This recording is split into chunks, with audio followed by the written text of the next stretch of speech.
बिस्मिल्लाहिर्रहमानिर्रहीम। ये मस्जिद अक्सा शरीफ की मेन एंट्रेंस है और उसी के बिल्कुल साथ ये सीढ़ियाँ नीचे जाती हैं जो मस्जिद अक्सा शरीफ का कदीमी हिस्सा है।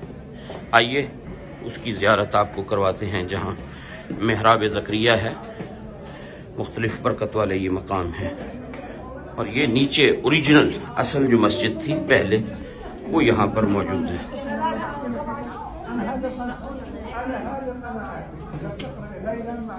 तो ये आप देखें कितनी सीढ़ियाँ नीचे उतरकर यहाँ से जाना पड़ता है।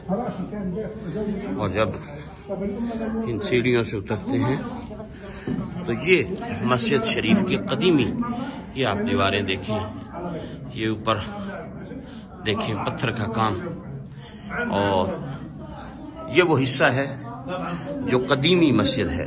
अब जो मस्जिद इसके ऊपर है वो न्यू उसकी तामीर है, लेकिन वो भी काफ़ी पुरानी है। बहरहाल ये वो मस्जिद शरीफ है, बरकत वाली मकाम है, जगह है। हाँ जी, हाँ, जमात होती है यहाँ बाकायदा। और रमज़ानुल मुबारक के दिनों में एतकाफ़ यहाँ पर होता है। जो हजरात एतकाफ़ करना चाहते हैं वो इस हिस्से में होते हैं। नए वाले हिस्से में ऊपर बाकी नमाजी होते हैं, लेकिन अवामुन्नास जो एतकाफ़ फरमाती है यहाँ वो इस हिस्से में। और ये माशाल्लाह नीचे है, और अभी इससे भी और हम नीचे जाएंगे, उससे आपको अंदाज़ा होगा कि असल मस्जिद कितने नीचे मकाम पर मौजूद है। तो ये आप देख रहे हैं उसकी दूसरी जानिब है, यहाँ ख़वातीन नमाज पढ़ती हैं। ये अभी सीढ़ियाँ हम और कितनी यहाँ नीचे उतरेंगे। तो ये काफ़ी डीप है, और इसमें आप ये पिलर देखें जो हज़रत सुलेमान अलैहिस्सलाम कहा जाता है कि ये सुलेमान अलैहिस्सलाम ने जिन्नों से तामीर करवाई। इन पत्थरों को, इन पिलरों को भी इन्होंने महफूज किया है साथ नई एक्सटेंशन करके। और यहीं नीचे पुराने हिस्से में ये आप देखें पुराना जो तामीर है उसकी कुछ, ये आप इसे देखें तो आपको अंदाज़ा होगा।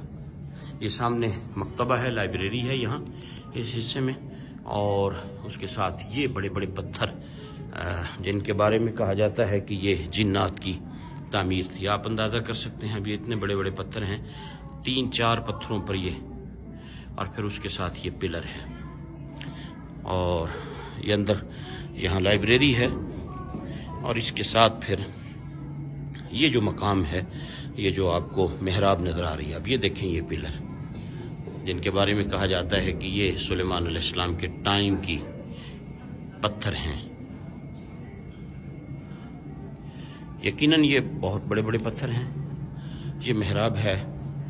2 रिवायात हैं इस महराब के बारे में। एक तो ये कि ये सैयदना ज़करिया अलैहिस्सलाम का महराब है जहाँ आप इबादत फरमाते थे, और एक रिवायत ये भी है जहाँ के लोग कहते हैं कि यहाँ मेराज की रात नबी पाक अलैहिस्सलाम ने नबियों की इमामत फरमाई। तो इस जगह के बारे में 2 रिवायात हैं। लोग यहाँ आते हैं, नवाफिल पढ़ते हैं। ये आप पत्थर देखें कितने बड़े बड़े हैं। इसके साथ फिर ये एक कमरा है, और ये ओरिजिनल असल मस्जिद अक्सा शरीफ का हिस्सा है। और ये कितने बड़े बड़े पत्थर यहाँ पर लगाए गए। और इसी में ये एक कुआं है। पहले जब मस्जिद शरीफ के अंदर, शायद आपको कुछ नज़र आ सके, ये देखें, ये वो कुआं बनाया गया था जो जैतून का तेल जमा करने के लिए था।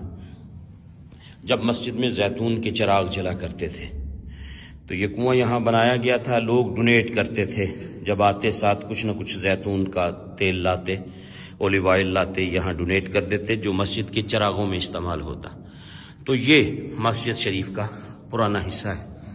अल्लाह रब्बुल इज़्ज़त अपने महबूब करीम अलैहिस्सलाम का सदका हम इस मकाम पर हाजिर हैं। खुदावंद क़ुद्दूस नबी रहमत अलैहिस्सलाम का सदका जितने भी हजरात ने दुआओं के लिए कहा, अल्लाह सब की मुरादें पूरी फरमाए, सबकी हाजात को पूरा फरमाए, सबकी बीमारियों को शिफा में तब्दील फरमाए, सबको दीन और दुनिया की बरकतें अता फरमाए। और जिसने भी दुआ के लिए कहा है, अल्लाह ताला उन सब के हक़ में हमारी सब दुआओं को कबूल फरमाए और उन्हें दुनिया और आखिरत की इज़्ज़तों से माला माल फरमाए। भाई जमशेद मेरे साथ हैं, इरफान भाई हैं, दीगर और पूरी टीम है, बहुत से लोग हैं इस ग्रुप में, 25 के करीब अफराद हैं। अल्लाह सबका सफ़र मकबूल फरमाए और सबको कदम कदम पे अल्लाह बरकतों से माला माल फरमाए। आमीन।